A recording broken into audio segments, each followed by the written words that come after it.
I think the wind's up our ass, isn't it? Yeah. Bloody hopeless. That bitch barking away at me, doesn't make it. Yeah, she's a long way away though.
G'day, g'day.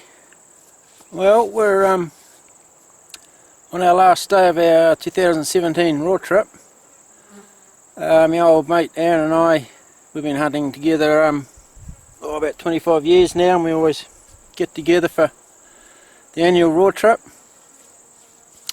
Gee, we've had a great time this year. We're both bow hunting, of course, so we've had some super exciting encounters, close encounters with several stags. We had one, we were sitting down having lunch on a ridge, grassy ridge surrounded by manuka, just happily eating our lunch there, and we'd been roaring intermittently over the last half hour, and all of a sudden we heard this roar. Shit, it would have only been 20 metres down in the scrub. Of course, she's all action stations. Aaron grabbed his bow and knocked an arrow and snuck down just in front of me behind a manuka bush, and it was only 20 seconds later and this nice wide 8-pointer stepped out. From where I was sitting I could see its head and neck on the other side of this manuka bush, but Aaron was just at a slightly different angle and he could only see the tips of his antlers. And this bloody stag, he was peering like this around the manuka. The curiosity got the better of him in the end, and he took 2 steps forward, which from my angle exposed his sort of his front half, all of his shoulder. But from where Aaron was, he could only see the head and neck, and he just wasn't sure. Kept peering like this, and then all of a sudden just spun on a dime and gone. But man, he was only about 7 metres from me and 5 metres from Aaron. Gee, she's exciting stuff. Gets the old leg shake going. But we've had a few other encounters. Haven't actually roared anything in as such. Just stalks on stags on bush edges, scrub edges, that sort of thing. Another time we were stalking along a spur. Again, it was grassy spur with manuka edges on the sides. Stalking along and then heard a roar 70 metres further on, and yes, knocked an arrow and snuck round the corner, and I think there was a hind on the scrub edge that busted me.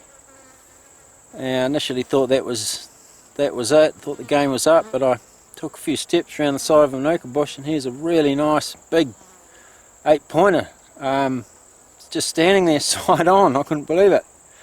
He was only about 20 metres away, and I think I misjudged the distance, and well, I did misjudge the distance and let the old arrow go out of the longbow, and it just sailed underneath his belly, unfortunately. But yeah, once again, bow hunting, you can't beat it. It's just excitement plus. So yeah, I thought I'd take this opportunity to talk about photography tip number 3. This time I'd like to talk about the various focus options that you've got on cameras. Most cameras will have kind of a cross section of anywhere from half a dozen to up to 60 or 65 individual focus points.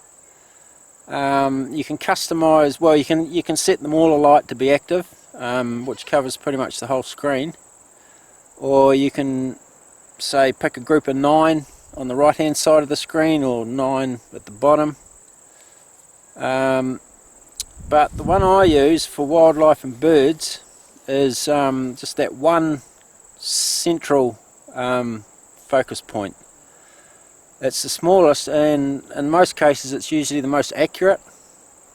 The reason I use spot focus, that central spot focus, is you know, with wildlife and birds, where the aim is to get a good image of a specific bird or animal, so we want that subject to be you know, in sharp focus.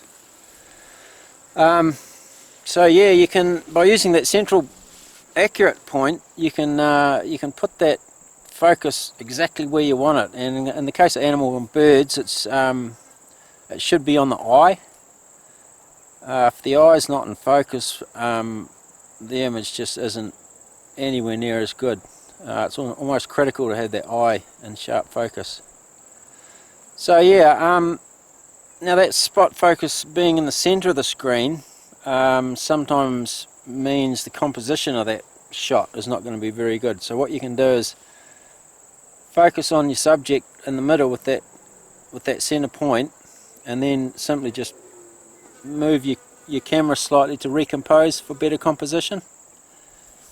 And another thing to be watchful of is, say you're zoomed in to 400mm, you know, a long focal length, and using wide aperture and on a close subject. What that boils down to is that your depth of focus is going to be very, very narrow. So it's even more critical to get that spot focus, center point focus, right on the eye.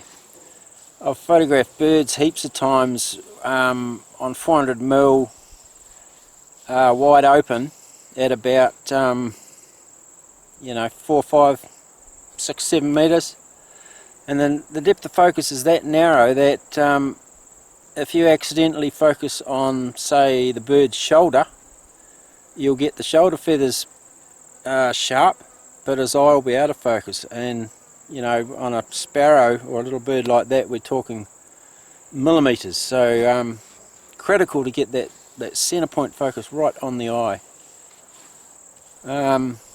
Yeah, and just remember that recomposition to get you know, a more pleasing image. Just focus on your eye and then recompose without touching that focus button again. I've seen many photos in magazines and, you know, on websites and that, where guys have tried to get a sharp, or a photo of an animal, and you'll see the deer or the pig or the bird or whatever is just slightly out of focus, but the branch 10 feet in front of it is crystal clear and sharp.